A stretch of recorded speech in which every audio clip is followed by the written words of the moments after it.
You've heard it 1,000 times. Nice guys finish last. You've probably dismissed it as a bitter excuse from those who fail in love or life. But what if there's a disturbing kernel of truth hidden within that cliché? What if the very niceness you cultivate, the agreeableness you pride yourself on, is actively sabotaging your success, your relationships, your very sense of self-worth? Forget the comforting platitudes. We're not here to talk about simple kindness.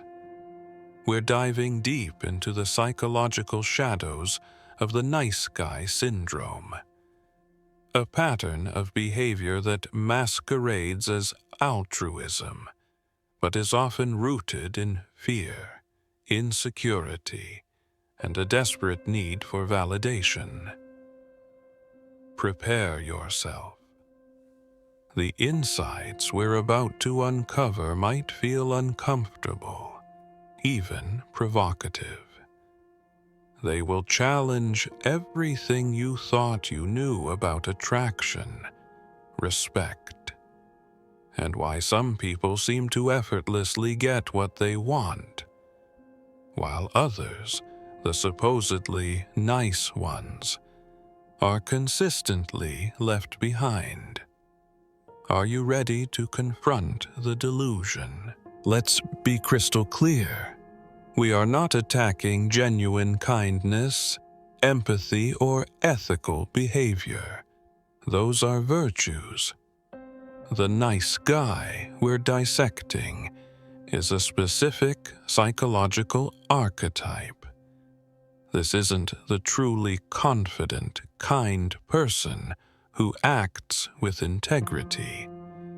No, the stereotypical nice guy operates differently.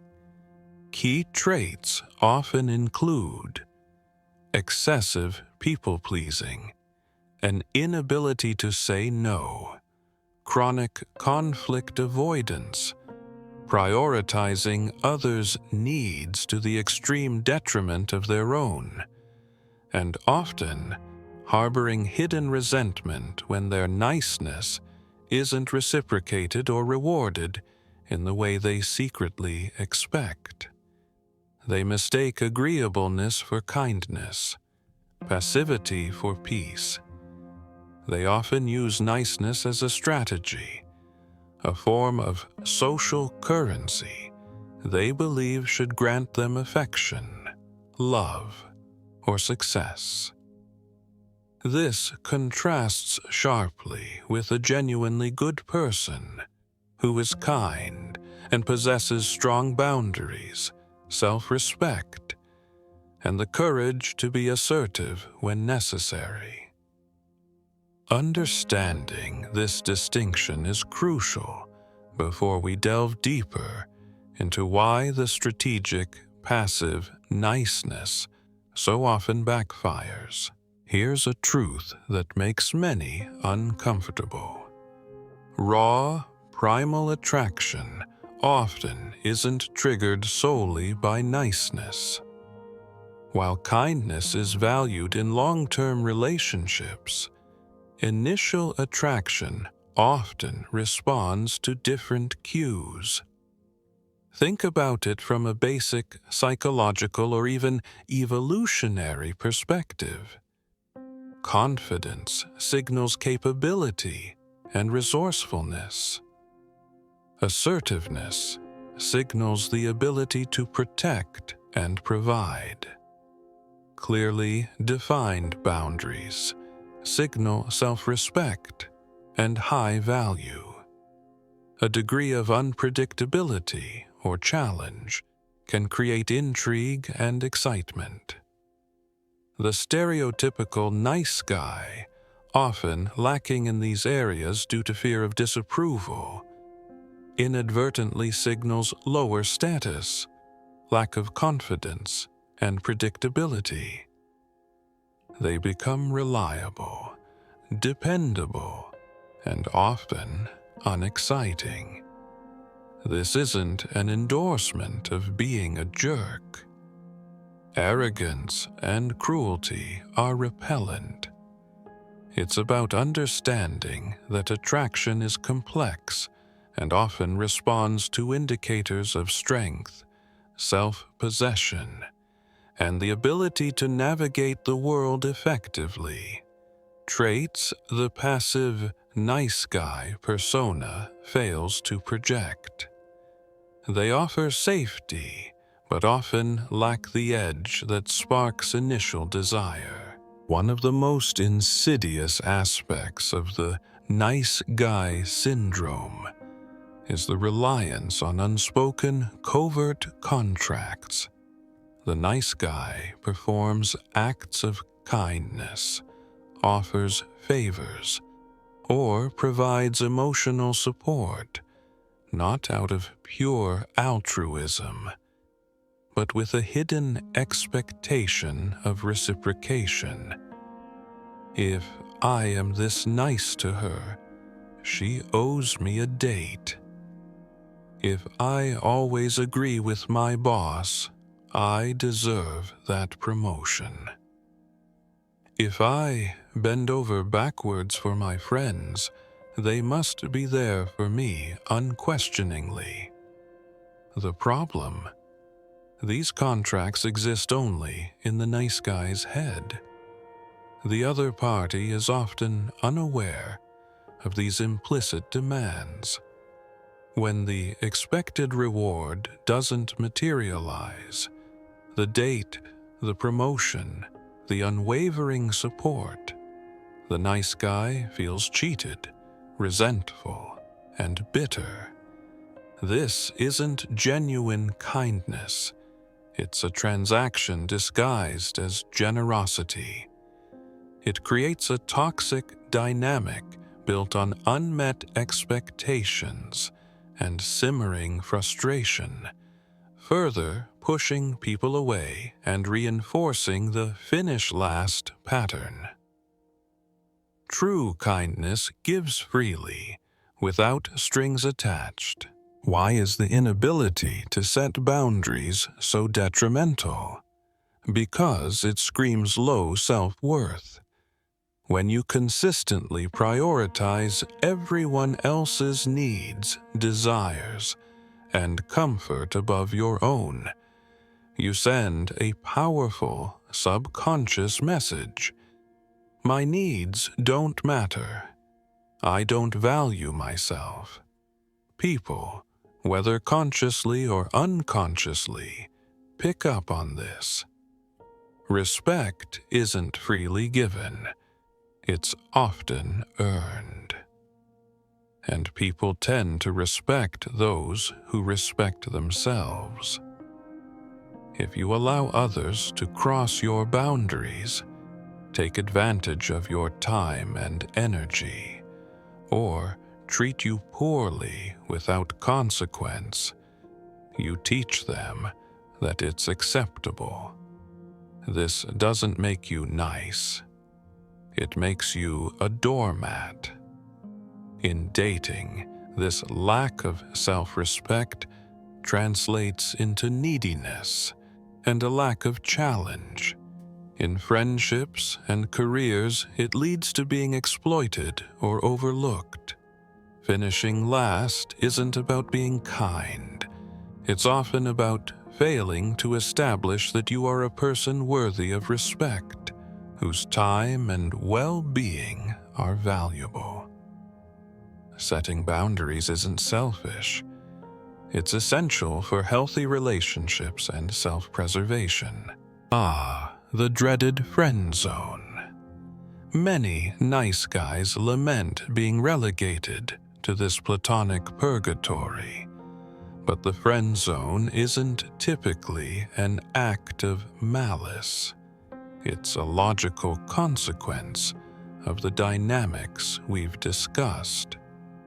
Consider Alex. Alex is deeply attracted to Sarah.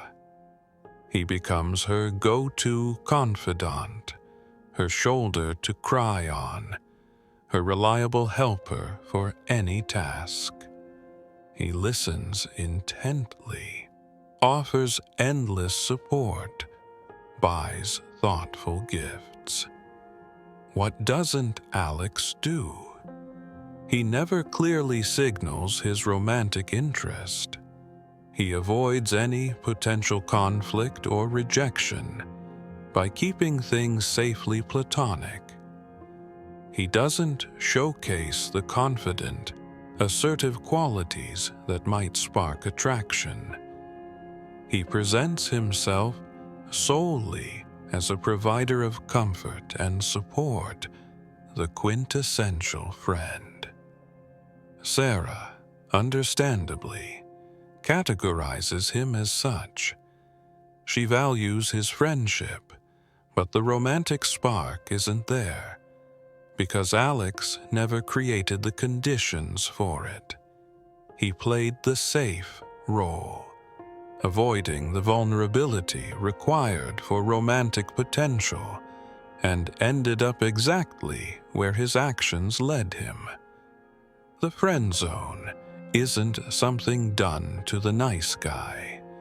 It's often the predictable outcome of his own strategy of indirectness and risk avoidance.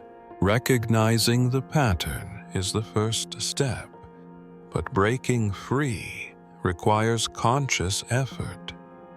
It's not about becoming a jerk or abandoning kindness. It's about integrating that kindness with strength, self-respect, and authenticity. First, cultivate self-awareness. Honestly examine your motivations. Are you being kind, or are you seeking validation? Learn to set boundaries respectfully but firmly. Practice saying no when necessary. Develop assertiveness. Expressing your needs, opinions, and desires directly and honestly, without aggression.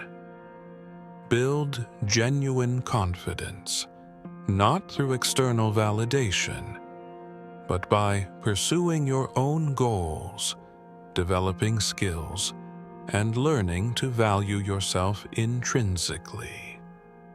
Communicate your intentions clearly, especially in romantic contexts. Stop relying on covert contracts and start expressing expectations openly or giving freely without expectation. This transformation isn't just about improving your dating prospects or getting ahead at work. It's about becoming a more integrated, authentic, and psychologically healthy individual. It's about evolving from a passive, nice guy into a genuinely good, strong person. So, do nice guys really finish last? It's more accurate to say that passively agreeable people-pleasers who lack boundaries and self-respect often do. The label nice becomes a convenient shield for behaviors rooted in fear and insecurity. Genuine kindness, paired with confidence, assertiveness, and clear boundaries, is incredibly powerful and attractive. The harsh truth is that the world doesn't reward passive niceness the way we might wish it did. It responds to perceived value, strength, and authenticity. Understanding these uncomfortable psychological dynamics isn't about becoming cynical. It's about becoming aware. It empowers you to shed ineffective patterns and cultivate genuine strength alongside your inherent goodness. What are your thoughts on the nice guy phenomenon? Have you seen these dynamics play out in your own life or the lives of others? Share your insights and experiences in the comments below. If this deep dive into uncomfortable truths resonated with you, subscribe for more explorations of human psychology. Like this video if you found it valuable, and share it with someone who might need to hear this.